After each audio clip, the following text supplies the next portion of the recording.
বিধানসভা নিৰ্বাচন সমাগত এছাৰ আহি আছে, বিৰোধীৰ মিত্ৰতা যেন ক'ৰবাত গেথলা মাৰিছে, এনেকুৱা ধৰণৰ প্ৰশ্ন উত্থাপিত হৈছে। বিজেপি দ্ৰুতগতিত দৌৰিছে প্ৰচাৰৰ শীৰ্ষত যেন আজি তাৰিখত বিজেপি। কি হ'ব কংগ্ৰেছৰ ভৱিষ্যত, কি হ'ব বিৰোধীৰ ভৱিষ্যত, বাস্তৱৰ ছবিখন কি, মানুহে কি বিচাৰিছে, পৰিৱৰ্তন হ'ব নে একেই থাকিব, নে স্থিতাৱস্থাই ভাল থাকিব? এই সকলোবোৰ কথাই আলোচনা কৰিবৰ কাৰণে আমাৰ সৈতে ষ্টুডিঅ'ত সংযুক্ত হৈছে প্ৰদেশ কংগ্ৰেছৰ এগৰাকী নেতা তথা বিৰোধী দলপতি, নাজিৰা সমষ্টিৰ বিধায়ক দেৱব্ৰত শইকীয়া। নমস্কাৰ। নমস্কাৰ। প্ৰথমে আমাৰ ষ্টুডিঅ'ত আপোনাক স্বাগতম। ধন্যবাদ। আজি দিনতো সাংঘাতিকজনৰ ব্যস্ততা আপোনাৰ, মানৱেন্দ্ৰ সমাজ কংগ্ৰেছতো বিভিন্ন ধৰণৰ সভা সমিতি কিবাকিবি হৈ আছে আপোনালোকৰ? মই আজিৰ সভাখনলৈ যোৱা নাই মানৱেন্দ্ৰ সমাজ কমপ্লেক্সৰ, কাৰণ বিধানসভাৰ অধিৱেশন আহি আছে, সেইকাৰণে অকণমান এছেম্বলিৰ ভিতৰত কৰিবলগীয়া কাম কাজ কিছু কৰিছিলোঁ আজি কুচকাৱাজ চলি আছে। এতিয়া প্ৰথম কথা হ'ল যে 12 নৱেম্বৰত আপোনালোকৰ বিৰোধী দলৰ মিত্ৰতা সমাধান সভা অনুষ্ঠিত হৈছিল। তাত অজাপ, ৰাইজৰ দল, মানে গণতান্ত্ৰিক মৰ্চা আটাইবোৰ বিৰোধী দল, বাওঁ গণতান্ত্ৰিক মৰ্চা আছিলে, তেওঁলোকৰ সভাখন অনুষ্ঠিত হ'ল। আৰু আজি 21 তাৰিখ, 9 দিন গৈছে। এই 9 দিনত কিন্তু বিজেপি বহুকেইখন নিৰ্বাচনী সভাৰ দৰেই অনুষ্ঠিত কৰিছে। প্ৰতিটো সমষ্টিলৈ মুখ্যমন্ত্ৰী গৈছে, প্ৰতিটো সমষ্টিত প্ৰায় 30-35,000 মহিলাক 10,000 টকাৰ চেক বিতৰণ কৰিছে প্ৰতিটো সমষ্টি। আৰু নগাঁও সমষ্টিৰ ৰূপকৰ্মাকে ধৰি, ভুৱন পেগুকে ধৰি বিভিন্ন ঠাইত সমষ্টিত বিধায়কগৰাকী কোন হ'ব তেওঁ ঘোষণাই কৰিছে প্ৰকাৰণটোৱে, যে আপোনালোকৰ অমুক এবাৰ আহি আছে, তেওঁ আশীৰ্বাদ কৰিব, নাম হেতি কৰি দিছে। তেওঁ ক'ৰবাত আগবাঢ়ি গৈছে। এই মুহূৰ্তত যদি নলবাৰীত সভা গৈছে, পিছবেলা গৈ দুলীয়াজান, সেইবাৰ মুখ্যমন্ত্ৰী হিচাপে সা সুবিধা আছে, সেইটো বেলেগ যাতায়াতৰ কাৰণে। তথাপি ক'ৰবাত কংগ্ৰেছ অকণমান ৰৈ গৈছে নেকি, স্থবিৰ গৈছে নেকি গোটেই প্ৰক্ৰিয়াটোত? চাওক, কথাটো হ'ল, মই এটা কথা স্বীকাৰ কৰিব লাগিব যে কংগ্ৰেছ অকলে কেতিয়াও বৰ্তমান অৱস্থাত বিজেপিৰ যি এলায়েন্স, সেই এলায়েন্সৰ বিৰুদ্ধে যুঁজ দিব পৰাকৈ শক্তিশালী নহয়। আৰু প্ৰকৃততে বিজেপিও অকলে শক্তিশালী নহয়। বিজেপি আপুনি যদি মন কৰে, তেতিয়া 2016 চনৰে হওক বা 2021 চনৰে আপুনি চাওক, তেওঁলোকেও এটা ৰেইনবো এলায়েন্স কৰিছিল। উদাহৰণস্বৰূপে বিভিন্ন জাতি জনগোষ্ঠীৰ সৰু সৰু জনসত্তাৰ প্ৰতিনিধিসকলকো অন্তৰ্ভুক্ত কৰি লৈহে তেওঁলোকে শাসনলৈ আহিছিল। অনুৰূপ ধৰণেৰে অসম গণ পৰিষদ, তাৰপিছত বড়োলেণ্ডৰ এটা স্থানীয় দল, হয়, আৰু হয় তিৱা মঞ্চ বা অন্যান্য বিভিন্ন দলৰ যোগেৰেহে বিজেপিও নিজৰ শক্তিশালী স্থিতিত অৱতীৰ্ণ হ'ল। আৰু পৰ্যায়ক্ৰমে যিটো কৰে বিজেপি দলে, সেই সৰু সৰু জাতি হত্যাবিলাকৰ ৰাজনৈতিক প্ৰভাৱ নাইকিয়া কৰিবলৈ নিজৰ দলত অন্তৰ্ভুক্ত কৰিবলৈ চেষ্টা কৰে, আৰু সেইটো সফলো হৈছে। কিন্তু কংগ্ৰেছ দলে তেনেকুৱা এটা হেৰিত নাযায়, আৰু সেইকাৰণে যোৱা সময়ছোৱাত BTR তেওঁলোকে কংগ্ৰেছে খেলা নাছিল, আঞ্চলিক দলক সুবিধা দিছিল। আৰু তাৰ পৰিণতিত অৱশ্যে আমাৰ স্থিতি বহু অঞ্চলত হয়, এইবাৰ খেলা হৈছিল, কিন্তু যেনেকুৱা ফল আমি পাব লাগিছিল মই নিজেও সুখী নহয়। অলপমান বেয়া হ'ল বুলিয়ে মই ক'বলৈ কুণ্ঠাবোধ নকৰোঁ। সেই গতিকে আমিও যদিহে সকলো বিৰোধী দলৰ যিসকলে বিজেপিৰ বিৰুদ্ধে যুঁজ কৰিব বিচাৰে তেখেতৰ লগত আসনৰ বুজা পৰা নকৰোঁ, তেতিয়াহ'লে অকলে মই ভাল ফল হ'ব বুলি কেতিয়াও নকওঁ। ইয়াৰ দুটা কাৰণ আছে। এটা হ'ল যে ভোট বিভাজন হ'লে, বিৰোধীৰ ভোট বিভাজন হ'লে বিজেপিয়ে লাভৱান হ'ব, প্ৰথম কথা। আৰু দ্বিতীয় কথাটো হ'ল, যদিহে আমি নিজৰ ভিতৰতে প্ৰতিহিংসা কৰোঁ তেতিয়াহ'লেতো আৰু অসুবিধা হ'ব। হয়, সেই গতিকে এটা ঐক্যমত আৰু একতাৰে খেলাটো প্ৰয়োজন। আৰু তাৰ বাবে সকলো দলৰে এটা বাস্তৱিক পৰিস্থিতিৰ অধ্যয়ন লাগিব, আৰু সেই অধ্যয়নৰ ভিত্তিত যদি সকলোৱে বুজা পৰাৰে আগবাঢ়ে ভাল হ'ব। আৰু এই কামটো কৰিবলৈ হ'লে আলোচনা বিলোচনা কৰিব লাগিব, আৰু এইখিনিৰ কাৰণে আমাৰ সভাপতিয়ে কিছু সময় লৈছে। সেই গতিকে মই সকলো দলকে অনুৰোধ কৰোঁ যে অলপমান ধৈৰ্য ধৰিব লাগে, আৰু নিশ্চিতভাৱে ৰাইজৰ মতামত ৰাইজে নিজে সিদ্ধান্ত লয়, আমি কেতিয়াও ইম্প'জ কৰিব নোৱাৰোঁ। আৰু বৰ্তমান সময়ত বিজেপি দলৰ যি ভোট চুৰি কাণ্ডকে আদি কৰি যেনেকৈ চৰকাৰী ধন মানে যি হাৰত বিলাই, আৰু বৰ্তমানৰ ৰাইজৰো যিটো মনোভাৱ, এই গোটেইবিলাক যদিহে এটা পৰিস্থিতিৰ পৰিৱৰ্তন হ'বলৈ ভাল প্ৰচাৰ আৰু ভাল ধৰণেৰে বিজেপিৰ বিৰুদ্ধে একজোট হৈ ভাল মানে ধৰণে তৃণমূল পৰ্যায়ত কাম কৰা নহয়, তেতিয়াহ'লে অকণমান অসুবিধা হ'ব। কিন্তু মই ভাবোঁ ৰাইজৰ উপলব্ধি আহিব নিশ্চিতভাৱে, আমি সকলোৱে একগোট হৈ কাম কৰিলে আৰু আমি যুঁজ দিব পাৰিম। অসমত নিৰ্বাচন আয়োগৰ যিখন সংবাদ অনুষ্ঠিত হৈছিল এছআৰক লৈ পেলাই হয় তাত তেখেতে বিষয়াগৰাকী মুখ্য নিৰ্বাচনী বিষয়াগৰাকী এটা গুৰুত্বপূৰ্ণ মন্তব্য কৰিছিল এছআৰ প্ৰসংগটো গুৰুত্বপূৰ্ণ হয়েই সমান্তৰালভাৱে তেওঁ কৈছিল যে ফেব্ৰুৱাৰী মাহৰ অন্তিম মানে নিৰ্বাচন মানে দিন ঘোষিত হ'ব হয় এই ফেব্ৰুৱাৰী নিৰ্বাচন দিন ঘোষিত হ'ব এতিয়া নৱেম্বৰ যাওঁ হয় এপ্ৰিলৰ প্ৰথম সপ্তাহত বুলি ধৰক তেতিয়াহ'লে ডিচেম্বৰ জানুৱাৰী ফেব্ৰুৱাৰী 90 দিন 90 দিনৰ পৰা 100 দিন খুব বেছি 120 দিনৰ ভিতৰত চাগে ভোট গ্ৰহণ হৈ যাব বুলিয়ে মই আশা কৰোঁ এই 100 দিন সন্মুখত আছে মই অকণমান কথা এনেকুৱা ধৰণৰ ধৰক আপোনালোকৰ শাসক দল শক্তিশালী স্থিতিত বুলি মই নকওঁ কিন্তু শাসক দল যিটো তেওঁলোকৰ মৰ্চা সেইটো একেই আছে মৰ্চা তেওঁলোকৰ গঠন হৈ আছে খালি আসনৰ ভাগ বতৰা হ'ব আৰু বিজেপিয়ে যি ধৰণে কয় যি ধৰণে বুজাই গৈছে মুখ্যমন্ত্ৰী কথা বতৰা যে অগপৰ সেইমতে মাতিব আৰু মুখ্যমন্ত্ৰী এখন যে তোমাৰ মানে বৰ্তমান সময়ত যিটো ৰাজনৈতিক ক্ষমতাৰ বাবে যিটো মানে এটা নীতিৰ কম্প্ৰমাইজ হৈছে সেই ক্ষেত্ৰত আপুনি কোৱাটোৱে হ'ব যে অগপ দলে নিজৰ যিটো ৰাজনৈতিক মেৰুদণ্ড সেইখিনি কিমান দূৰলৈকে পোন কৰি ৰাখিব তাৰ ওপৰত বহুতখিনি চিন্তনীয় কাৰণ নেলিৰ ধৰক ৰিপৰ্টটোকে যদি কওঁ বা অসম চুক্তি অনুসৰি 1971 কাট অফ হ'ব লগা আছিল তাৰপিছত নাটক মাজত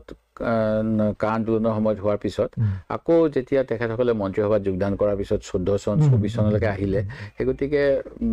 সেই আপুনি কোৱাটোৱেই ময়ো উপলব্ধি কৰোঁ সেই গতিকে তেনেকুৱা হৈ থাকিলেতো আৰু মানে এই 100 দিন আপোনালোকৰ যিকেইটা দলৰ লগত 12 তাৰিখে বহিলে এই 100 দিনত বা এতিয়াও আপোনালোকৰ ধৰক উমৈহতীয়া কাৰ্যসূচী আপোনালোকৰ ঠিক হোৱা নাই আপোনালোকে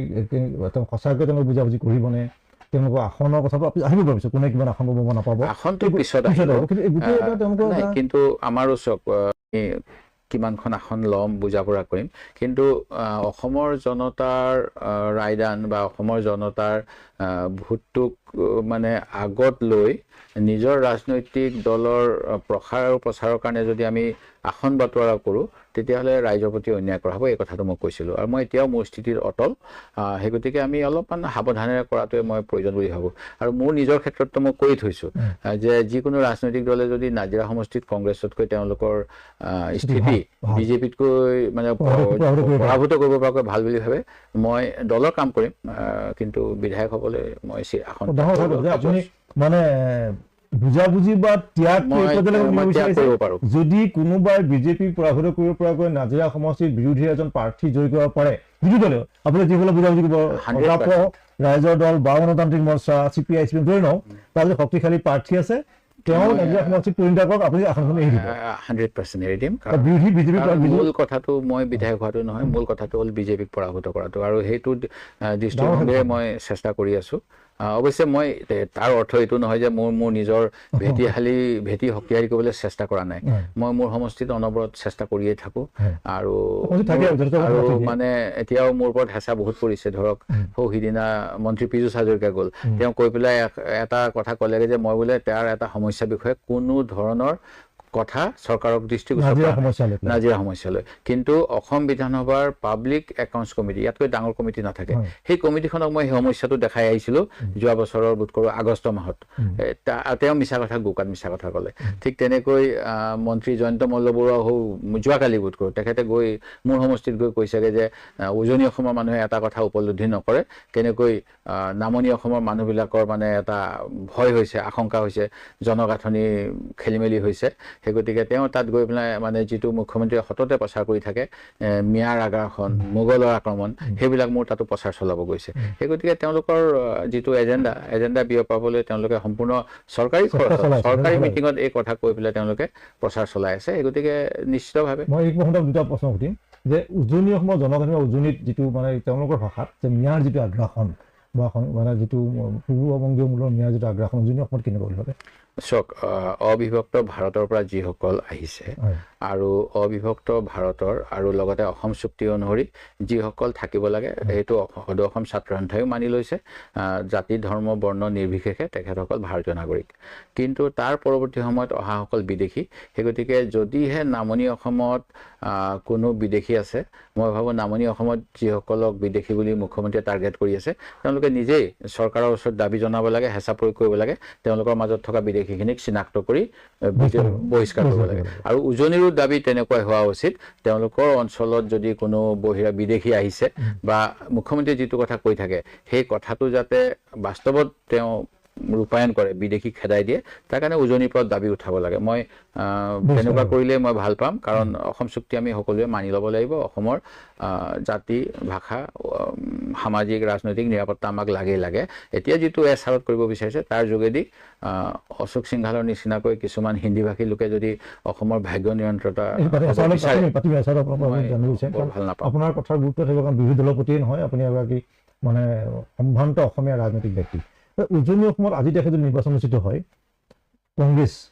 কিমান আসন পাব পাৰে অকলে খেলিলেও? চাওক, অলপমান বৰ্তমান সময়ত এটা ঘটনা হৈ আছে। অসমৰ উজনি অসমতে 6টা জনগোষ্ঠীৰ ভিতৰত কোচ ৰাজবংশীসকলক বাদ দি 5টা জনগোষ্ঠীৰ আজি বিজেপিৰ প্ৰতি ক্ষোভ বেছি হৈ আছে। যদি এই ক্ষোভ সঁচাকৈয়ে শেষ মুহূৰ্তলৈকে থাকে, তেতিয়াহ'লেতো কংগ্ৰেছ আৰু বিজেপি বিৰোধী শক্তিৰ বহুত সুবিধা হ'ব। কিন্তু মানে মুখ্যমন্ত্ৰী মহোদয়ে তেওঁৰ মানে যিহেতু জিভাত আপোনাৰ হাৰ্দি নাই, সেই গতিকে তেওঁ কেনেকুৱা পাল্টি ৰাম কথা কৈ থাকে, সেই গতিকে কি কৰিব মই নাজানো। কিন্তু আজি যিটো ক্ষোভ, তেওঁলোকে সেয়া লাগে জুবিন গাৰ্গৰ ন্যায়ৰ কাৰণে হওক বা 6 জনগোষ্ঠীক বঞ্চনা কাৰণে হওক বা চাহ বাগিচাৰ শ্ৰমিকৰ মজুৰিৰ কাৰণে হওক, যিকোনো কাৰণতেই আজি বিজেপিৰ সপক্ষে কিন্তু বতাহ বলা নাই উজনি অসমত। নিশ্চিতভাৱে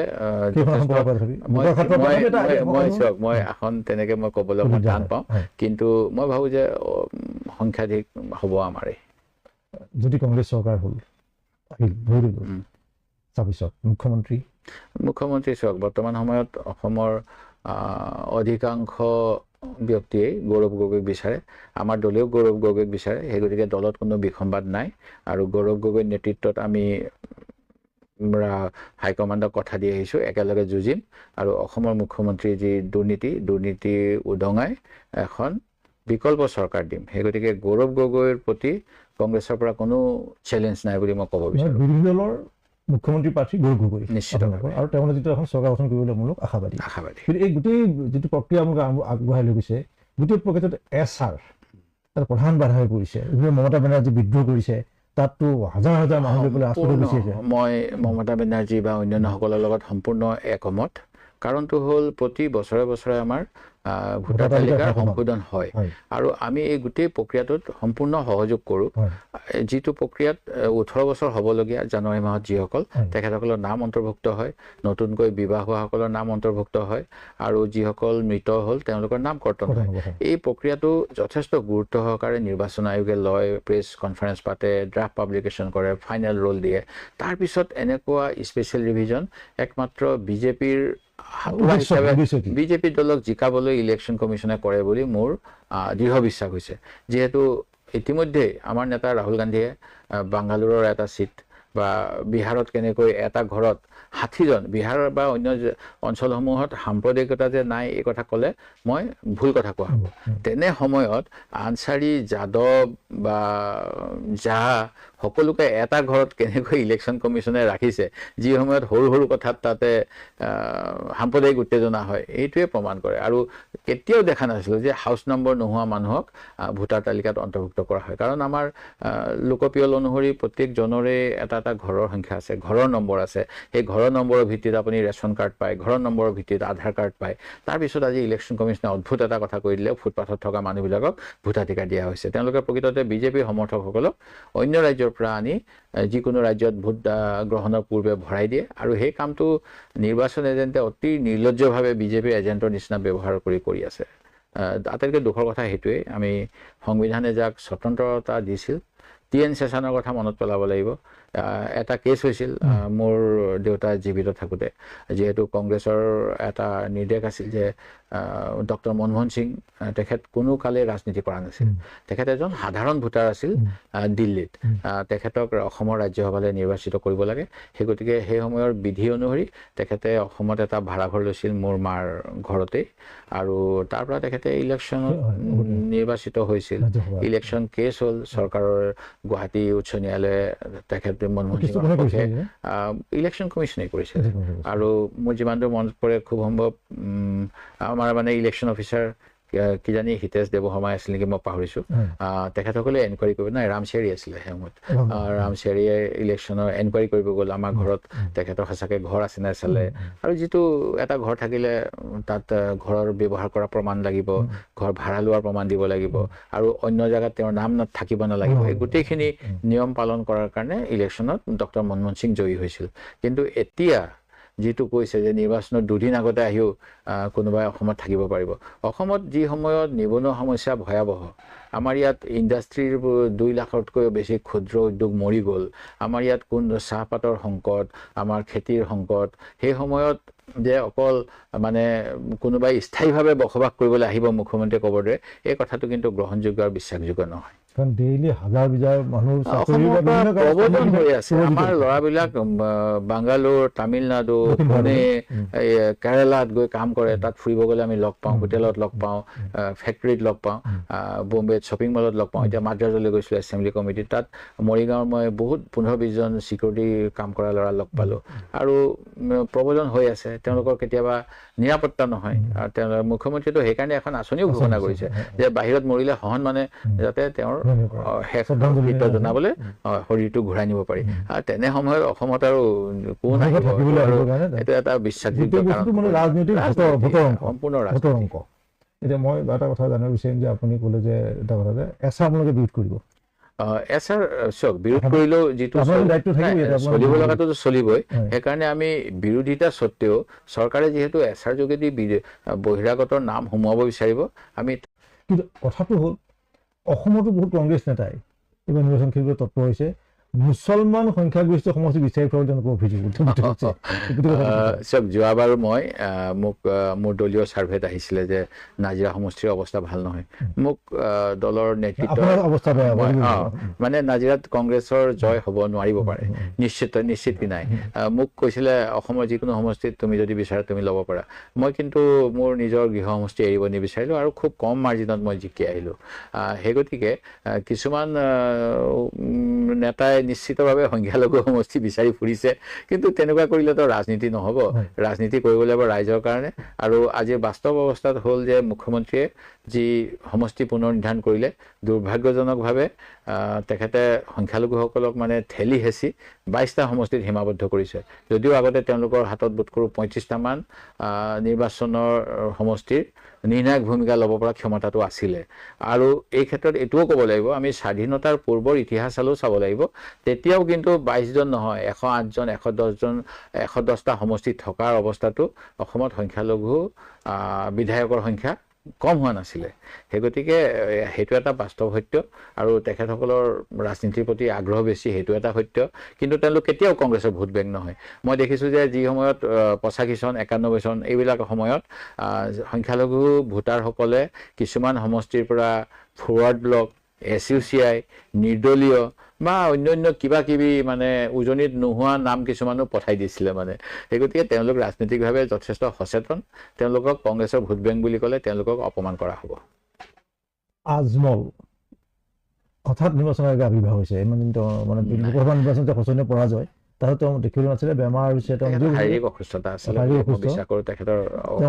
এবাৰ তেওঁ নিজেও গমে তেওঁ ইতিমধ্যে সংখ্যালঘু বাকীটো কথাই নাই সংখ্যালঘু মুছলমান মানুহ তেওঁ মানে লাহে লাহে তেওঁ প্ৰত্যাখ্যান কৰিব লৈছে শিক্ষিত মুছলমান তেওঁ বনাই গৈছে তেওঁতো ৰাজনীতি কৰি ব্যৱসায় বাণিজ্য এইটো কাৰণে আৰু ক'ৰবাত আপোনালোকে অভিযোগ কৰিছে বিজেপিৰে এজেণ্ট 2-3টা কথা এটা তেখেতে ভাল ব্যৱসায় কৰে দ্বিতীয়তে তেখেতে এই কোৰ ফাণ্ডিং নাজানো মুখ্যমন্ত্ৰীয়ে ক'বৰ দৰে যদি কিবা ফৰেইন এজেঞ্চিৰ ফাণ্ডিং সেইটো মই নাজানো কিন্তু তেখেতৰ দ্বাৰা বহু শিক্ষানুষ্ঠান গঢ় লৈ উঠিছে বহুত অমুছলমান ছাত্ৰ ছাত্ৰীয়ে তাত ভাল শিক্ষা পাইছে মই তেখেতৰ ভাল কামখিনি স্বীকাৰ কৰাতে কোনো কৃপণালি নকৰোঁ কিন্তু যিটো ৰাজনীতি তেখেতসকলে কৰিলে সেই এখন আমাৰ অসমীয়াত কথা এষাৰ আছে এখন তাল অকলে নাবাজে এই সাম্প্ৰদায়িকতাৰ বুলি তেওঁলোকৰ ওপৰত যিটো এটা ধাৰণা সঁচাকৈ হওক বা মিছাকৈ হওক এইটোৱে যে গঢ় লৈ উঠিলে অসমীয়া মানুহৰ মাজত তাৰ ফলস্বৰূপে হিন্দুত্ববাদী ৰাজনৈতিক দলেও অসমত আগ্ৰাসন কৰিবলৈ সুবিধা পালে আৰু মই সেইকাৰণে আজমল চাহাবৰ দলটোক জগৰীয়া কৰিব বিচাৰিম কাৰণ তেওঁলোকে কৈছিলে সংখ্যালঘুৰ নিৰাপত্তাৰ কাৰণে তেওঁলোকে কাম কৰিব কিন্তু বোধকৰোঁ তেওঁলোক ব্লেকমেইল হৈ গ'ল ইনকাম টেক্স ইডি CBI এইবিলাকৰ আপুনিও নাম শুনিছে ময়ো শুনিছোঁ আৰু যিটো সুপ্ৰিম কোৰ্টে বাৰম্বাৰ কৈ থাকে যে ৰাজনৈতিক শত্ৰুক পৰাস্ত কৰিবলৈ এই চৰকাৰী মেচিনাৰীকেইটা ব্যৱহাৰ কৰা হয় সেই গতিকে তেওঁলোকৰ ইচ্ছা থাকিলেও বিজেপিৰ বিৰুদ্ধে তেওঁলোকে একো তেনেকুৱা ভূমিকা নল'লে আনকি সুপ্ৰিম কোৰ্টত যিটো আমাৰ সৰ্বানন্দ সোণোৱাল ডাঙৰীয়াৰ যিটো কেছ আছিলে সেই কেছৰ বিৰুদ্ধে প্ৰত্যাহ্বান দিম বুলি তেওঁলোকে 2006 চনে কেতিয়া আত্মপ্ৰকাশ কৰিছিলে সেই ক্ষেত্ৰতো তেওঁলোকে কিন্তু একো কাম নকৰিলে সেই গতিকে দলটোৰ মানে বিজেপিৰ লগত যে যোগদান নাই সেই কথাটো পঞ্চায়তে ক'বলৈও অসুবিধা কাৰণ ভাল পৰিৱেশ এটা হৈ থাকোঁতে হঠাৎ কৈ দিয়ে এবাৰ লুঙি টুপিৰ চৰকাৰ হ'ব আমি লুঙি টুপি নিপিন্ধো যদি চৰকাৰ হ'লে কংগ্ৰেছত মই লুঙিৰ বিষয়ে অৱশ্যে এটা কথা মন্তব্য দিছিলোঁ যিহেতু মোৰ হিন্দু ধৰ্ম গ্ৰহণ কৰাৰ আগতে আমাৰ পূৰ্বপুৰুষসকলে লুঙিয়ে পিন্ধিছিলে যদি লুঙিখনৰ নামটো বেলেগ আৰু পিছু চাৰ্জগাই যোৱাকালি লুঙি পিন্ধি আছে খামটি সিংফসকলৰ কিন্তু সেইখিনি সময়ত মোক মানে একদম মানে বিজেপিৰ কথা মতে আমাৰ নিজৰে জাতীয় সংগঠনে মোৰ প্ৰতিমূৰ্তি জ্বলাই মেলি মোক মানে একদম চাৰখাৰ কৰি দিছিল ৰাজপথত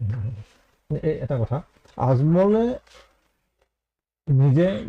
ইয়াত টকাল বনাব নোৱাৰে কাটোৱা পাৰ্টি জন্ম হৈ যাব পাৰে চৰকাৰৰ বিৰুদ্ধে গুজৰি বিৰুদ্ধে দলীয় বিধায়ক নকয় কিন্তু আমাৰ ঘণ্টাটো মই এতিয়া ক'বলৈ বেয়া কিন্তু অখিল গগৈ ডাঙৰীয়াই যিটো আমাৰ ক্ল'জ ড'ৰ মিটিঙত আলোচনা হৈছিল যে আমি কোনো বাহিৰত একো ইটোৱে সিটোৰ মানে যিটো কয় ঠেং দেখা দেখি নকৰোঁ তেখেতে 12 ঘণ্টাৰ পিছতে কি আনি দিল্লীলৈ গৈ কংগ্ৰেছক সমালোচনা কৰি দিলে কংগ্ৰেছক এটেক কৰিলে সেইকাৰণে কাউণ্টাৰ এটেক হৈ গ'ল সেই গতিকে চুক্তিভংগটোতো মই ভাবোঁ অখিল গগৈ কৰিলে এতিয়া মোৰ নিজৰ সভাপতিৰ বিৰুদ্ধেতো মই এতিয়া মই ধৰক এটা মানে কথা এটা সুধিছোঁ যে আপোনাৰ বিৰোধী দলৰ কোনজন নেতা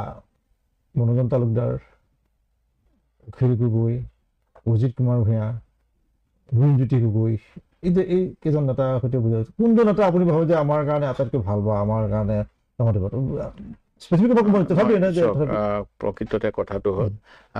অঞ্চল ভিত্তিক প্ৰভাৱ থাকে আৰু কিছুমান ট্ৰেডিশ্যনেল বেছ থাকে এতিয়া ধৰক আছু ক'ৰবাত যদি শক্তিশালী সেই অঞ্চলত লুৰিণজ্যোতিৰ হ'ব আৰু কিছুমান বামপন্থী মনোভাৱ থকা অঞ্চলত অখিল গগৈৰ হ'ব পাৰে মনোৰঞ্জন তালুকদাৰ হ'ব পাৰে আৰু কিছুমান ধৰক আহোম জনগোষ্ঠীৰ কিছুমান অঞ্চলত প্ৰভাৱ থাকে সেই অঞ্চলত ট্ৰেডিশ্যনেলি গৌৰৱ গগৈ বা দেৱব্ৰত শইকীয়াৰো প্ৰভাৱ থাকিব পাৰে সেই গতিকে এই কথাটো নিৰ্ভৰ কৰে অঞ্চল ভিত্তিক কাৰ কেনেকুৱা এটা পাষ্ট হিষ্ট্ৰী অফ দি মানে পিপুল বা সেই অঞ্চলত একচেপ্টেবিলিটি এইবিলাকৰ ওপৰত সেই গতিকে মই কাকো গুৰুত্ব হ্ৰাস কৰিবতো নোৱাৰিম এই ক্ষেত্ৰত যেনেকৈ এতিয়া ঘাটোৱাৰ ছাৰ চাহ জনজাতি মানে তেখেতৰ মাকে পাত তোলা মানুহ তেখেতে শ্ৰমিক সংগঠন বহুদিন কৰিলে আৰু তেখেতসকলৰ উৎসাহতেই কংগ্ৰেছে বহুতখিনি ভাল নীতি গ্ৰহণ কৰিছিলে সেই গতিকে ঘাটোৱাৰ ছাৰক আজি বহুতেই খুব সমালোচনা কৰে কিন্তু মই লিমিটেশ্যনৰ মাজতো তেখেতৰ গুৰুত্ব বাগান অঞ্চলত আছে বুলি মই বিশ্বাস কৰোঁ মই যদি পৱন সিং ঘাটোৱাৰ বা চাহ বাগিচাৰ কথাটো আহিছে মই এটা প্ৰশ্ন জানিব বিচাৰিছোঁ যে চাহ বাগিচাত এটা সময়ত আপোনালোকৰ এটা সাংঘাতিক প্ৰভাৱ আছিল ভোট বেংক বুলি মই ক'ব বিচাৰোঁ ভোট বেংক শব্দটো প্ৰভাৱ আছিল আপোনালোকৰ চাহ বাগিচাৰ পৰা পৱন সিং ঘাটোৱাৰ ডাঙৰীয়া পৃথিৱী মাঝি এটুৱা মুণ্ডা ৰাজু চাহু এটা ৰামেশ্বৰ ধানোৱাৰ এনেকুৱা ধৰণৰ বিখ্যাত যিসকল মানে নেতা ওলাইছে তেওঁলোক অকল চাহ বাগিচাই নহয় অসমৰ নেতা হৈ গৈছিল তেওঁলোক সেই প্ৰভাৱটো আপোনালোকৰ মাজৰ পৰা কমাত লাহে লাহে চাহ বাগিচাত আপোনাৰ কংগ্ৰেছে তেওঁলোকৰ প্ৰভাৱটো হ্ৰাস মানে প্ৰায় নোহোৱাকৈ হৈ গ'ল নেকি তাত বিজেপি সোমাই গ'ল নাই অলপ অনুভৱ কৰোঁ ইয়াৰ কাৰণ বহুত আছে একেষাৰতে ক'বলৈ অসুবিধা মানে আমাৰ কৰ্মীসকলৰো দুখ আছে বহুত এটা এলেহুৱা স্বভাৱ আছে যে কিবা এটা চাৰ্কুলাৰ আহিলে তেওঁলোকে সেই চাৰ্কুলাৰখন লৈ ৰাইজৰ কাষ চাপিব কিন্তু আপুনি আচৰিত হ'ব বিজেপি দলৰ নেতা কৰ্মীসকলে মানে ঢাকা খালেও গৈ থিয় হয়গৈ মানে এনেকুৱা ধৰণৰ তেওঁলোকৰ মানে নিৰ্লজ্জভাৱে নিজৰ দলটোক আগুৱাই নিয়ে যিটো মই কংগ্ৰেছৰ ক্ষেত্ৰত দেখা নাই এইটো মোৰ পাৰ্চনেল এক্সপিৰিয়েঞ্চৰ পৰা কৈছোঁ তাৰমানে তেওঁলোকে ক'ৰবাত যদি কংগ্ৰেছৰ মানুহবিলাককে মানে মোৰ নিজৰ বিশ্বস্তখিনিকে তেওঁলোকে ভাঙি থাকিব বিচাৰে তেওঁলোকে নতুন নিবিচাৰে আমি কিন্তু বিজেপি মানুহক তেনেকৈ ভাঙিব নিবিচাৰোঁ আৰু মোৰ সমষ্টিত আপুনি এটা কথা চাব দলত যোগদান বা দলত পদত্যাগ খুব কম হয় এইকাৰণে হয় মই মানে বৰ বেছি এনকাৰেজ নকৰোঁ যে বিজেপি মানুহে মোৰ দলত আহি যোগদান কৰক। তেওঁলোকে এটা আদৰ্শ ভাল পাইছে, সেই আদৰ্শত থাকক, মই সন্মান জনাওঁ তেওঁলোকৰ আদৰ্শক। কিন্তু মোৰ আদৰ্শটো যে কোনোবাই কাঢ়ি নিবলৈ চেষ্টা কৰিব, সেইটো মই সহ্য নকৰোঁ। সেই গতিকে মই মোৰ মানুহখিনিক ৰাজনৈতিক আইডিঅ'লজিকেলি মই তৈয়াৰ কৰিব বিচাৰোঁ। আমাৰ সেই বস্তুটো অলপ কম মানে হৈছে, আৰু যিটো বিজেপিয়ে খুব গোটেই দেশতেই যিটো জুমলা বুলি ক'লে, প্ৰলোভন জুমলা, এইবিলাক যিটো আপুনি চাওকচোন, এটা সাধাৰণ কথা, ডক্টৰক 20 লাখ 30 লাখ টকা দৰমহা দিব লাগে 15 দিনত, কোনটো এটিএমে ইমান পইচা দিব পাৰিব? সেই গতিকে এই কথাবিলাক যেতিয়ালৈকে মানুহে ৰিয়েলাইজ নকৰিব যে আমি অলপ পইচাৰ কাৰণে কিমান ডাঙৰ বিপদৰ ওচৰ চাপিছোঁ। চৰকাৰখন এনেকুৱা ধৰুৱা হৈ গৈছে, অহাকালিলৈ যদি ক'ৰবাত কিজানি ইলেক্ট্ৰিকৰ তাঁৰ ছিঙি যায়, চৰকাৰে ইলেক্ট্ৰিকৰ তাঁৰ যোগান দিব পাৰিব নাই। এতিয়া জল জীৱন আঁচনি কি হৈ আছে, বা ৰাস্তা ঘাটবিলাক ৰিপেয়াৰ হোৱা নাই। গ্ৰামাঞ্চলত গ'লে যদিও ইয়াতে বাহবা দিব, ফ্লাইঅভাৰ য'ত নালাগে তাত দি আছে কমিশ্যনৰ কাৰণে, কিন্তু এই যে ধাৰ লৈ লৈ যিটো পৰিস্থিতিলৈ লৈ গৈছে, আমি ৰাজহুৱা সম্পদবিলাকৰ উন্নয়ন, ৰাজহুৱা স্বাৰ্থত পুঁজি ব্যৱহাৰ কিমান দিনলৈ কৰিব পাৰিম, মোৰ সন্দেহ হৈ পৰে। এতিয়া মই সকলোকে আহিছোঁ আৰু সুধিব বিচাৰিম যে আপুনি ব্যক্তিগতভাৱে যিকেইটা দলৰ লগত 12 নৱেম্বৰত আপোনাৰ সভা হৈছিলে, গোটেইখিনি দলক লৈ একেলগে আগবাঢ়িব বিচাৰিব নিৰ্বাচনত? 100%। মই এই বিধানসভাৰ কাৰণে দুদিনমান ব্যস্ত হ'ম, তাৰপিছত মই নিশ্চিতভাৱে মোৰ ফালৰ পৰা পদক্ষেপ ল'ম যাতে আমি যিমান পৰা যায় একেলগে কাম কৰাৰ এটা পৰিৱেশ সৃষ্টি হয়। এইটো মোৰ অসমৰ মানে ৰাইজে বিচাৰে বুলি মই নিজে মোৰ দলৰ হাইকমাণ্ডক বহুত কিবা কৈছোঁ। কাৰণ মই মানুহক লগ পাওঁ বজাৰে ঘাটে, যেতিয়া য'তে ত'তে যাওঁ, বিয়াই সভাহে, মোক অচিনাকি মানুহেও মোক কয় যে আপোনালোক আহিব লাগিব আৰু সকলোৱে মিলি আহিব লাগিব। এই কথাটো মই কেতিয়াও মানে প্ৰতাৰণা কৰিলে নিজকে প্ৰতাৰণা কৰা হ'ব, মই সেইটো কৰিব নিবিচাৰোঁ। আপুনি অনুভৱ কৰেনে বাৰু, ব্যক্তিগতভাৱে সুধিছোঁ বা এজন বিৰোধী দলপতি হিচাপে সুধিছোঁ, যে বিজেপি বা NDA বিকল্প হিচাপে আপোনালোকক বিচাৰিছে বা বিৰোধী দলক বিচাৰিছে? মই একেবাৰে অনুভৱ কৰোঁ, একেবাৰে অনুভৱ কৰোঁ। অৱশ্যে প্ৰথম কথাৰ কাৰণটো হ'ল যে আজি যিখিনি আমাৰ জাতি মাটি ভেটি ৰক্ষা কৰিম বুলি কৈ তেওঁলোকে যিটো হাৰত অসমীয়া মানুহৰ ওপৰত অত্যাচাৰ চলাইছে, আজি বহুতেই চৰকাৰী পুঁজি, সেইকাৰণে 10,000 টকা ল'বলৈ গৈছে, কিন্তু তেওঁলোকেও জানে যে 10,000 টকাটোৱেদি বিশেষ হেৰি নহয়। আমিও কওঁ, আমি এনকাৰেজ কৰোঁ তেওঁলোকক যে চৰকাৰী পইচা তোমালোকে পাবলগীয়া লোৱা, কিন্তু তেওঁলোকে প্ৰথম অৱস্থাত আপুনি চাব, যেতিয়া অৰুণোদয় আঁচনি দিছিলে তেতিয়া যোগ্যসকলক বঞ্চিত কৰিছিলে, আৰু সেইকাৰণে অৰুণোদয় 2ৰ সময়ত এটা তেওঁলোকে ভেৰিফিকেশ্যন কৰাৰ ব্যৱস্থা কৰিলে, ইণ্ডিপেণ্ডেণ্ট ভেৰিফিকেশ্যন, কলেজৰ ছাত্ৰ ছাত্ৰীসকলক লৈ, তাৰপিছত আপোনাৰ অন্য বিভাগৰ কৰ্মচাৰীসকলক লৈ, আৰু এতিয়া 3য়টোৰ সময়ত আৰু আপোনাৰ খুব স্পেচিফিক গাইডলাইন দিলে কোনে কোনে পাব লাগে। সেই গতিকে প্ৰথমবাৰতে তেওঁলোকে ভোট কিনি পেলাই কিছুমান মানুহক অন্তৰ্ভুক্ত কৰি লৈছিল, আৰু এতিয়াও বহুত স্পেচিয়েল কেটেগৰী মানুহ অন্তৰ্ভুক্ত হোৱা নাই ৰাজনৈতিকভাৱে অন্তৰ্ভুক্ত কৰাৰ কাৰণে। সেই গতিকে তেওঁলোকেও জানে, সকলোৱে জানে যে যেনেধৰণে বিভাগবিলাক চলিব লাগে চলা নাই, ৰাজনৈতিক স্বাৰ্থত চলাই আছে, আৰু সেইকাৰণেই সচেতনতা আহি আছে মানুহৰ মনলৈ। মই ভাবোঁ নিৰ্বাচনলৈকে বিজেপিয়ে কি অন্যায় কৰিছে অসমৰ ৰাইজে উপলব্ধি কৰিব। আৰু আমি লাহে লাহে শেষলৈ আহিছোঁ, মই এটা প্ৰশ্ন সুধিম, দুটা প্ৰশ্ন সুধিম। প্ৰথমটো হ'ল এনেকুৱা ধৰণৰ শেষৰ, যে হিমন্ত বিশ্ব শৰ্মাৰ বিকল্প জনতাৰ নিৰ্ভৰযোগ্য কৰিবলগীয়া নেতা হিচাপে গৌৰৱ গগৈ ভাৱে বিশ্বাস কৰে? প্ৰকৃততে হিমন্ত বিশ্ব শৰ্মা নথকালৈকে বিজেপি দল প্ৰায় শূন্য আছিলে। মই মানে যিটো আপোনাৰ হিমন্ত বিশ্ব শৰ্মাই দুৰ্নীতি কৰিছে বুলি দিল্লীৰ পাৰ্লিয়ামেণ্টাৰী এনেক্সত সৰ্বানন্দ সোণোৱাল ডাঙৰীয়া আৰু বিজেপিৰ পাৰ্লিয়ামেণ্টাৰী পাৰ্টীয়ে এখন saga of scams in Congress rule state বুলি এটা ঘোষণা উলিয়াইছিল। তাৰপিছত সেই সময়ৰ সভাপতি সিদ্ধাৰ্থ ভট্টাচাৰ্য ডাঙৰীয়া, তেখেতৰ যোগসূত্ৰত হিমন্ত বিশ্ব শৰ্মাই জইন কৰিলে। মই কোনোবা এখন পেপাৰত পঢ়িছোঁ, এটা আৰ্টিকলত মানে অমিত শ্বাহে থতমত খাই কৈছে যে তেওঁকতো কালি পৰহি এনেকুৱা তেওঁৰ বিষয়ে বেয়া কথা কৈছোঁ, তথাপিতো কিবা এটা কৰিব লাগিব, এই বুলি তেওঁক লৈছে। তেখেতে কোনো আদৰ্শৰ কাৰণে যোৱা নাছিল, নিজৰ চাল বচাবলৈ, মই কৈ আছোঁ। তাৰপিছত হিমন্ত বিশ্ব শৰ্মাৰ সেইটোৱেই কৃতিত্ব যে তেওঁ বিজেপিক ক্ষমতালৈ আনিলে। কিন্তু আমাৰ দলৰ ক্ষেত্ৰত এটা কালেক্টিভ লিডাৰশ্বিপ থাকে, আৰু সেই গতিকে নিশ্চিতভাৱে গৌৰৱ গগৈ ডাঙৰীয়াই এই কালেক্টিভ লিডাৰশ্বিপ আৰু তেওঁৰ নিজৰ যিটো এটা ভিজন আছে ডেকা ল'ৰা হিচাপে, সেইখিনিলৈ তেওঁ নিশ্চয় আগবাঢ়িব পাৰিব, মোৰ বিশ্বাস আছে। এতিয়া আপুনি ভাবেনে যে বিৰোধীয়ে একেলগে বিধানসভা নিৰ্বাচনত ফলাফল ঘোষণা দি তাৰপিছত চৰকাৰ গঠন কৰালৈকে একেলগে আপুনি যিকেইটা দল লগ খাইছে ইয়াত থাকিবলৈ, মোৰতো বিশ্বাস আছে মই সেইকাৰণে কৈছোঁ যে মই সেই বিশ্বাসৰ যোগেৰে কাম কৰিম আৰু যদিহে কোনোবাই ওলাই আহিব বিচাৰে মইতো আমি ৰাখিব বাধা দিব নোৱাৰিম নোৱাৰিম কিন্তু মোৰ বিশ্বাস আছে অসমৰ জনগণক যদি অসমৰ ৰাইজৰ কাৰণে ৰাজনীতি কৰিব লাগে বিৰোধীসকলে একত্ৰিত হৈ বিজেপিৰ বিৰুদ্ধে যুঁজ দিয়া উচিত আৰু সেইটো মূল উদ্দেশ্য হ'লে আমি নিশ্চয় সফল হ'ম ভৱিষ্যতে সফলতা দেখুৱাব পাৰিব ধন্যবাদ 100% দেৱদত্ত শইকীয়া ডাঙৰীয়া তেখেতে বহুত আশা কৰিছে আপুনি যথেষ্ট যে চৰকাৰ হ'ব গগৈ মুখ্যমন্ত্ৰী হ'ব প্ৰয়োজনত যদি দলৰ কাৰণে সৰ্বোচ্চ আপোনাৰ ব্যক্তিগত ত্যাগ নাজিৰা সমষ্টি যদি ভাবে যে আপোনালোকে যোগ্য আছে সেইটোলৈকে আপুনি গতিকে ইয়াৰ দ্বাৰা আপুনি মই কোৱাতে আপুনি এৰিব কিন্তু ইয়াৰ দ্বাৰা আপুনি বাৰ্তা দিব বিচাৰিছে যে বিৰোধী দলৰ যিসকল গোট খাইছে বিৰোধী দলৰ মঞ্চত কংগ্ৰেছৰ সৈতে এৰা ধৰা সৰ্বোচ্চ ত্যাগৰ যিটো হেৰি সেইটো এটা দাঙি ধৰিব বিচাৰিছে গতিকে ভাল হওক ২৬ চন আহি আছে আমি বিচাৰিছোঁ যে এখন আপুনি বিচৰা ধৰণে আপোনাৰ চৰকাৰখন আহক যাতে ইয়াত এটা সুস্থ গণতান্ত্ৰিক বাতাবৰণ বিৰাজ কৰে ধন্যবাদ ধন্যবাদ